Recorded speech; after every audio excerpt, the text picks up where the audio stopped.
Hindi nag-issue ang Court of Appeals kahapon ng hinihinging temporary restraining order ni PNP Chief Alan Purisima para pigilan ang kanyang 6 na buwang suspensyon mula sa ombudsman. Pinapasagot muna kasi ng korte ang ombudsman kaugnay ng mga aligasyon ni Purisima na walang basihan ang suspensyon sa kanya. May news to go si Susan Enriquez. Pinagpapaliwanag ng Court of Appeals si Ombudsman Conchita Carpio Morales kung bakit hindi dapat pagbigyan ang hiling na temporary restraining order ni PNP Chief Director General Alan Purisima. May 10 araw ang Ombudsman para magsumite ng paliwanag kaya hindi muna maglalabas ng TRO ang korte sa ngayon. Tanggap na raw ni PNP Chief Director General Alan Purisima ang pagsuspindi sa kanya ng Ombudsman.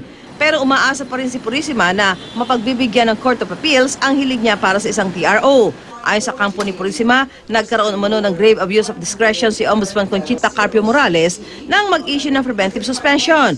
Iligal at wala raw sapat na basihan ang kautusan ng Ombudsman. Para na rin daw siyang hinusgahan na nakipagsabwatan sa iba pang opisyal at pinarusahan para rito. Wala pang pahayag dito ang Ombudsman.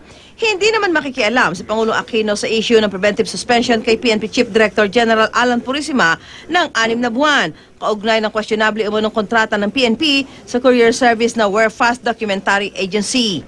The President will not intervene owing to the fact that the Office of the Ombudsman is a separate entity from the executive. Kinestyon din ang kampo ni Purisima kung bakit si DILG Secretary Mar Rojas ang naghain ng suspension order at hindi ang National Police Commission o NAPOLCOM. Pero si Rojas din naman ang hepe ng NAPOLCOM. Kaya tingin ni Secretary Rojas, taktika lang ng mga abogado ni Purisima yun.